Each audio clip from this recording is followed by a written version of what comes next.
I will tell you that you do fantastically well. Yes. You know, just tremendous. You really, it takes a tough guy. Hey, it takes the brains and it takes the this, Yeah. but it also takes a toughness. Yeah. I go to bed like 4 o'clock.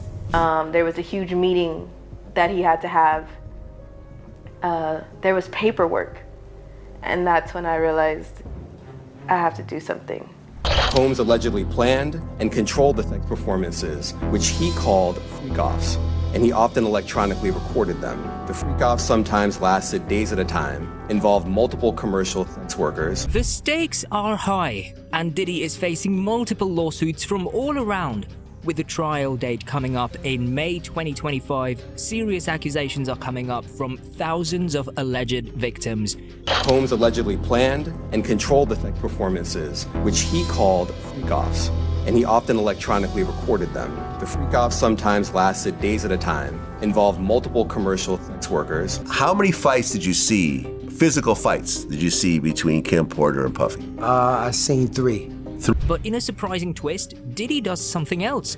He breaks down in court, reportedly apologizing to victims' families. What does that mean, or what is he planning on? Sean Diddy Combs, once a celebrated icon, is now messed up with one of the most highly publicized legal battles. And I'm sure most of y'all might be well aware about it by now, because obviously it's all in the news. So Diddy is facing a set of serious accusations, ones that have led to lawsuits and involve claims that date back decades. The first legal shockwave hit in November 2023 when Diddy's former girlfriend, singer Cassie Ventura, filed a lawsuit that outlined shocking accusations, including allegations of trafficking, misconduct, and coercion. Now, Cassie's lawsuit claimed that Diddy had pushed her into fueled parties known as freak-offs, where she described feeling degraded and manipulated. Had to ask God for his mercy and grace.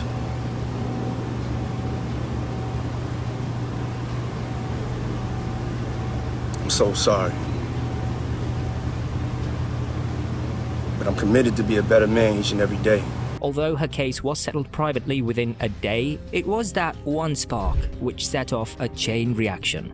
Yup, in just a few short weeks following Cassie's lawsuit, more lawsuits poured in, each one filled with unsettling allegations. The first came on November 23, 2023, when Joy Dickerson-Neal claimed that Diddy had engaged in inappropriate conduct with her back in 1991. On the same day, another woman, Lisa Gardner, filed her lawsuit alleging misconduct dating back to 1990 involving both Diddy and R&B singer Aaron Hall.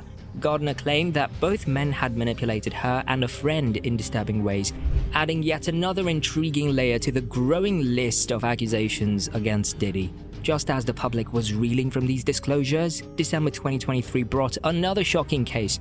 A woman identified only as Jane Doe filed her lawsuit, asserting that she'd been coerced and trafficked as a teenager in New York City, allegedly involving Diddy, Harvey Pierre, the Bad Boy Records' president, and another man. The accusations pointed to a pattern that spanned years, raising questions about whether this was part of a larger system of exploitation and manipulation orchestrated by Diddy and others within his close circle. The legal loops only deepened as the calendar turned to 2024. In February, a music producer named Rodney Jones filed his own lawsuit detailing how he'd been mistreated and harassed by Diddy during his employment from September 2022 to November 2023. These claims were followed by model Crystal McKinney, who alleged misconduct in 2003, and April Lampros, whose lawsuit cited incidents spanning from the late 90s into the early 2000s. Each lawsuit compounded the pressure on Diddy, transforming what began as isolated allegations into a full-scale crisis. By September 2024, the situation grew way more dramatically when federal authorities took action against Diddy, leading to his arrest on charges that included trafficking and serious forms of misconduct. The indictment cited specific incidents tied to freak-off parties, where it's alleged that Diddy forced women into disturbing situations while under the influence of substances. In a move signaling the gravity of the investigation, authorities raided his homes in New York, Los Angeles, and Miami, seizing electronic devices that they believe could contain crucial evidence related to these allegations. Diddy's legal team has been working around the clock to challenge the mounting accusations. Since the beginning, they've publicly denied all claims, asserting that Diddy is innocent and that the lawsuits are a calculated attempt to ruin his reputation and extort money. His lawyers have aggressively contested each lawsuit, seeking dismissals on the grounds of the statute of limitations, which could disqualify cases based on the elapsed time since the alleged incidents. They've also argued that the credibility of the accusers should be closely scrutinized, alleging inconsistencies in the accounts provided by several of the plaintiffs. One significant aspect of Diddy's defense strategy has been challenging the admissibility of certain evidence. His team has filed multiple motions to prevent the introduction of video recordings and other materials they claim could have been either altered or taken out of context. Diddy's attorneys argue that these items do not present a fair representation of events and, if allowed in court, could unduly prejudice the jury. Another critical part of Diddy's legal approach has been to request the names of anonymous plaintiffs, contending that he cannot fully defend himself if he doesn't know who his accusers are. This request aims to give his team a chance to investigate the backgrounds of the accusers and potentially discourage others from filing claims. As the legal fight intensifies, public opinion on Diddy has been polarizing. Social media has been a battleground, with fans and critics alike debating his innocence. Some steadfast supporters believe that he's truly being unfairly targeted, while others argue that the severity and volume of accusations are impossible to ignore. The court of public opinion has not been kind, and with each new update, the weight of these allegations continues to cast a long shadow over Diddy's legacy. The media's relentless coverage has also exacerbated the situation. Once celebrated as a groundbreaking entrepreneur and cultural figure, Diddy now finds his public image under severe scrutiny. From talk shows to front-page headlines, each detail of the case is dissected, magnifying the controversy and reshaping how the public views one of music's most prominent figures. Former fans, disillusioned by the dark picture painted by these allegations, are even calling for boycotts of his music and business ventures, underscoring the devastating impact on his career. Financially, Diddy's struggles have also been immense. The costs of defending against multiple lawsuits, combined with the loss of business partnerships and endorsement deals, have taken a toll. The legal proceedings involving Diddy, set to commence on May 5th, 2025, have not only cast a spotlight on the serious accusations against him, but have also imposed a tremendous personal toll. With media coverage sustaining the public's interests in the allegations, Diddy's reputation continues to suffer, leading to significant mental strain. This scrutiny is reportedly taking an emotional toll, with concerns over his mental health intensifying, particularly as he faces a challenging environment at the Metropolitan Detention Center in Brooklyn. In the courtroom, the case is expected to be intense, with both prosecution and defense teams meticulously preparing for the high-stakes trial. The prosecution, led by Assistant U.S. Attorney Emily Johnson, intends to present a strong case based on substantial evidence, including digital records and physical evidence, as well as testimonies from over 50 witnesses. On the other side, the defense, led by attorney Mark Agnifilo, is focused on countering these claims. Agnifilo's strategy will likely question the credibility of witnesses and the validity of evidence, suggesting that the accusations are exaggerated or part of an effort to extort Diddy. The defense may argue that the alleged activities were consensual, possibly even putting Diddy on the witness stand, which is a move that could significantly influence the trial's outcome. Meanwhile, the trial's importance is underscored by the media's keen attention, which could sway public perception and potentially impact the jury. Adding to the tension are reports of challenging conditions for Diddy within MDC, where he remains in confinement under high security measures. The Metropolitan Detention Center has faced scrutiny for overcrowding, poor conditions, and understaffing, and Diddy's experience reflects this. He's reportedly confined to the special housing unit, which isolates him from other inmates but limits his freedom even further. This arrangement may offer physical security, but it also means isolation and minimal contact with others, a situation that can feel both like a relief and a significant burden. Life in the MDC presents unique adjustments for someone like Diddy, who once enjoyed gourmet meals prepared by a personal chef, surrounded by staff attending to his every need. Now his routine is structured by the prison's schedules, which dictate meal times, showers, and even laundry. Breakfast options are limited, with simple choices like fruit, cereal, breakfast cakes, and skim milk. Lunches might include scrambled eggs, chicken wraps, and beef tacos, typically served with sides like coleslaw, rice, or green beans. Dinners are no better, with choices such as chili mac, Salisbury steak, or chicken fried rice. A modest treat arrives on weekends in the form of a cheese pizza with spinach. Though prison meals are standardized, inmates like Diddy can purchase additional items from the commissary to supplement their diet. The offerings are limited but provide some variation with items such as blocks of Velveeta cheese for $3.70, tuna pouches for $3.40, and Spam for $1.50. Spices, seasonings, jalapeno squeeze cheese, and even more substantial options like pre-cooked rice, grits, and rib steak meals for $9.95 are also available. Snacks include granola bars, chips, cookies, and nuts, but even these selections fall well short of the luxury Diddy was accustomed to. Curious about what Diddy had to say from behind bars? I've been waiting for. I'm gonna tell you how I feel today. Now, this is a feeling that I don't really feel a lot. Now, usually, y'all know I'm the swagger king, and I don't get scared and nervous, but I felt it today. I guess I was scared and nervous. I didn't want to let nobody down, but you know, it's an emotion that we all feel. But they told me not to. Somebody told me not to tell y'all that. They said, you know, man, Diddy, you don't never get scared and nervous. But tomorrow I'm gonna wake up and it's gonna be another day. Alright, why don't we look at his current daily routine? Well, in prison, he's expected to follow a strict regimen that begins with a 6 a.m. wake-up call. MDC's facilities are known for being uncomfortable. Previous inmates have noted that some meals are nearly inedible, with items like misery burgers consisting of tough, thin patties with little resemblance to real meat. Despite these discomforts, Diddy does have access to a few basic privileges. He can make phone calls capped at 300 minutes a month and send emails, though these are heavily monitored and charged at 50 cents per minute. Visits from family or friends are restricted and require visitors to undergo background checks before approval.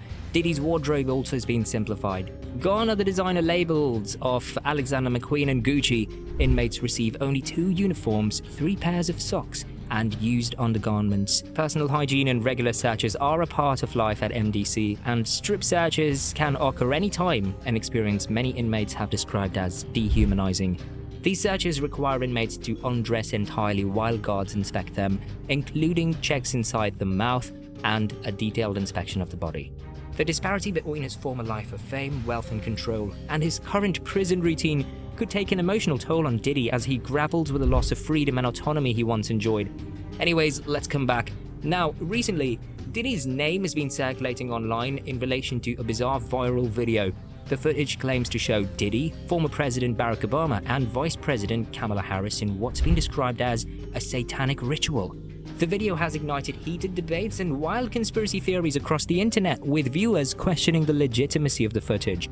Some are quick to label it an elaborate hoax, while others speculate about deeper, more sinister connections. As this viral sensation continues to spread, many wonder how the controversy will impact the reputations of Diddy, Obama, and Harris.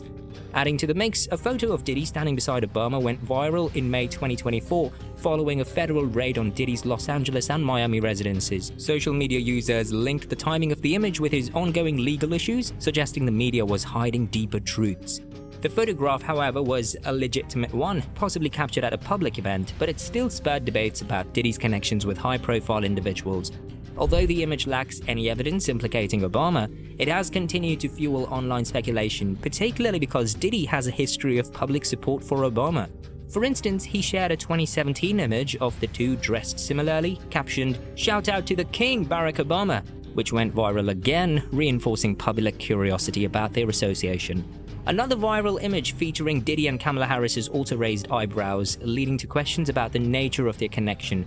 As rumors swirl around Diddy's legal battles, people speculate whether Kamala Harris's connection to Diddy is a casual acquaintance or holds more significance. In reality, these connections are often simple public associations, yet internet debates and wild speculation have led to a broader public interest in the connections between celebrities and political figures. Former President Donald Trump recently exacerbated these associations by sharing a digitally altered photo on his Truth Social account. The image implied a link between Harris and Diddy, swapping out Montel Williams' face with Diddy's in a 2001 photo of Harris with Williams and his daughter. Trump's comments on the image stirred additional controversy as he suggested an alliance between Harris and Diddy. This image was eventually debunked, but not before it circulated widely. The incident highlighted the disinformation tactics that have increasingly defined Trump's campaign, particularly targeting the Harris Walsh ticket through manipulated media. Instances of Trump's misinformation tactics have become a frequent element of his campaign strategy. Microsoft recently reported that Russian-backed entities are using deepfake technologies to target Harris's candidacy, an approach echoed by other high-profile figures, including Elon Musk.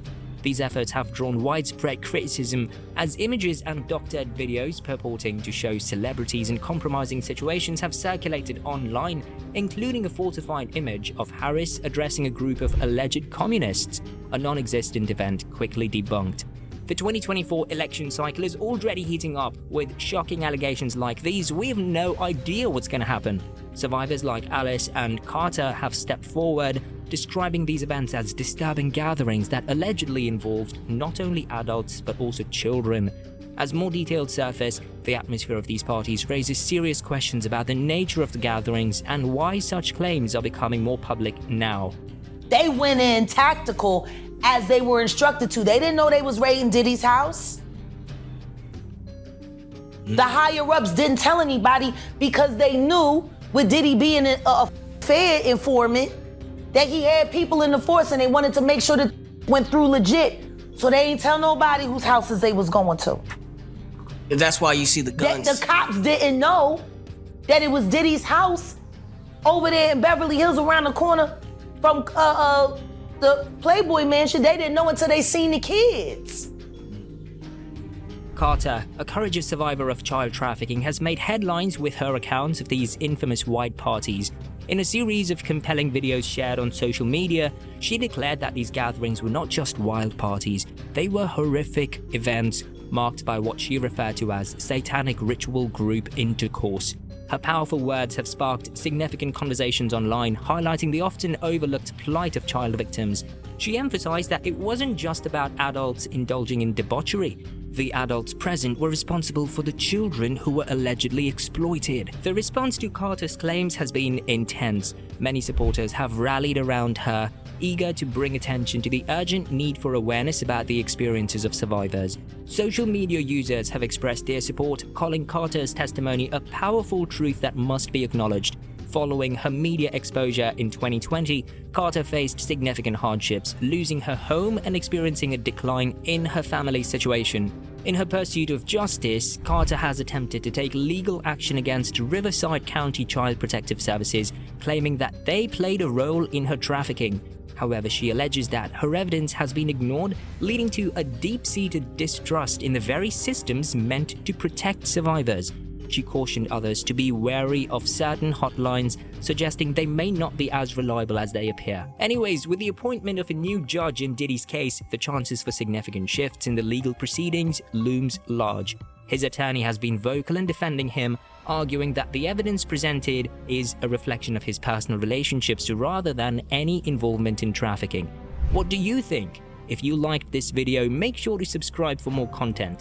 Thanks for hanging out with us, and we'll be back pretty soon.